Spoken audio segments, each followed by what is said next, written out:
এবারে যে খবরের দিকে নজর রাখবো, 2016 সালের প্রাথমিকে 32,000 চাকরি বাতিলের মামলা শুনল না কলকাতা হাইকোর্টের ডিভিশন বেঞ্চ। জানিয়ে রাখবো, ব্যক্তিগত কারণ দেখিয়ে মামলা থেকে সরে দাঁড়ালেন ডিভিশন বেঞ্চের অন্যতম বিচারপতি সৌমেন সেন। তিনি মামলা পাঠালেন প্রধান বিচারপতির বেঞ্চে।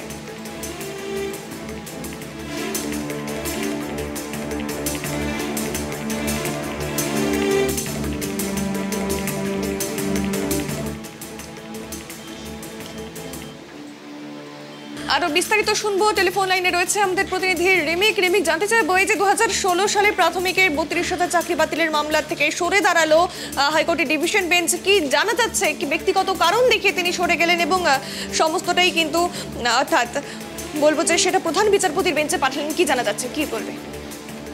একদম 2016 যে প্রাথমিকে যে নিয়োগ দুর্নীতির অভিযোগ উঠেছিল এবং সেখানে কিন্তু প্রায় 32,000 চাকরি বাতিলের নির্দেশ দিয়েছিলেন কলকাতা হাইকোর্টের তৎকালীন বিচারপতি অভিজিৎ গঙ্গোপাধ্যায়।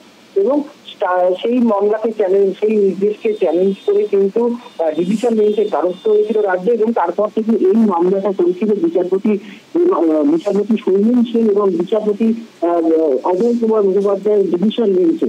কিন্তু আজকে যখন এই মামলা শুনানি হওয়ার কথা ছিল কলকাতা হাইকোর্টে এই 2016 প্রাথমিকের চাকরি বাতিলে, সেই মামলা শুনানির জন্য হবে, তখন কিন্তু ডিভিশন বেঞ্চের অন্যতম বিচারপতি সৌমেন সেন তিনি কিন্তু বলেন যে তিনি এই মামলা শুনবেন না, ব্যক্তিগত কারণে তিনি এই মামলাটিকে অব্যাহত নিচ্ছেন এবং তিনি এই মামলাটি পাঠিয়ে দিয়েছেন কলকাতা হাইকোর্টের প্রধান বিচারপতি PS ত্রিপুরা নামের ডিভিশন বেঞ্চে। এবং প্রধান বিচারপতি এখন ঠিক করবেন যে এই প্রাথমিকে যে চাকরি বাতিলের যে মামলা, সেই মামলা পরবর্তী কোন ডিভিশন বেঞ্চে কোন বিচারকরা এই মামলার শুনানি করবেন। দেখো, অভিনন্দন, যেটা বলে রাখবো তোমাকে যে 2023 সালের 12ই মে কলকাতা হাইকোর্টের তৎকালীন বিচারপতি অভিজিৎ গঙ্গোপাধ্যায় কিন্তু প্রাথমিকে এই প্রথমে 36,000 পরে সংশোধন করে 32,000 চাকরি বাতিলের নির্দেশ তিনি দিয়েছিলেন। এবং যেখানে মামলাকারীদের দাবি ছিল যে আদালতের নির্দেশে নম্বর বিভাজন সহ তালিকা প্রকাশের পর দেখা গিয়েছে যে সেই তালিকায় তাদের থেকেও কম নম্বর তো অনেকে অপ্রশিক্ষিত মানে আনট্রেন্ড প্রার্থী যারা ছিল তারা চাকরি সুপারিশ করতে পেরেছেন।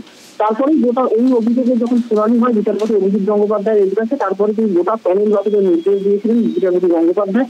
এবং সেই নির্দেশকেই কিন্তু চ্যালেঞ্জ করে ডিভিশন বেঞ্চের দ্বারস্থ হয়েছিল রাজ্য। আরো জানিয়ে রাখবো যেটা এই প্রাথমিকের চাকরি বাতিলের সংক্রান্ত আরো একটি মামলা কলকাতা হাইকোর্টের বিচারপতি অমৃতা সিনহার এজলাসে চলছে। সেখানেও কিন্তু বিচারপতি অমৃতা সিনহা 42,000 চাকরি প্যানেল প্রকাশের নির্দেশ দিয়েছিলেন। সেই নির্দেশকে চ্যালেঞ্জ করে কিন্তু সুপ্রিম কোর্টে যায় রাজ্য এবং প্রাথমিক শিক্ষা পর্ষদ, এবং সেই মামলাটিকে সুপ্রিম কোর্ট থেকে কিন্তু বর্তমানে স্থগিতাদেশ চেয়েছে। এবং বিচারপতি অভিজিৎ গঙ্গোপাধ্যায় নির্দেশ দিয়েছিল কি যে পরিষ্কার তিনি বলেছিলেন যে চাকরি বাতিল হলেও যে 4 মাসে তারা স্কুলে যেতে পারবেন, বেতন পাবেন প্যারা টিচার হিসাবে, এবং রাজ্যকে আগামী 3 মাসের মধ্যে নতুন করে নিয়োগ প্রক্রিয়া শুরু করতে হবে। এই নির্দেশ কিন্তু দিয়েছিলেন বিচারপতি অভিজিৎ গঙ্গোপাধ্যায় 2023 সালের মে মাসে। এবং যাদের চাকরি বাতিল হয়েছে তারা ইতিমধ্যেই প্রশিক্ষণ যদি নিয়ে থাকেন তাহলে নতুন নিয়োগ প্রক্রিয়ায় তারা অংশ নিতে পারবেন। নিয়োগ পেয়ে অপ্রশিক্ষিত চাকরি প্রার্থীরা প্রিয়াঙ্কা নস্কর সহ 140 জন এই হাইকোর্টে এই মামলাটা করেছিল, এবং সেই মামলা থেকে কিন্তু আজকে ডিভিশন বেঞ্চের অন্যতম বিচারপতি সৌমেন সেন সরে দাঁড়ালেন। ফলে এই মামলা এখন প্রধান বিচারপতি কোন ডিভিশন বেঞ্চে বা কোন বিচারপতিদের শুনানির জন্য পাঠান সেদিকে কিন্তু নজর রাখতে হবে। অভিনন্দন। একদমই, অসংখ্য ধন্যবাদ রিমিক সঙ্গে থাকার জন্য। আমরা বিস্তারিত শুনলাম আমাদের প্রতিনিধি রিমিক মাঝি থেকে।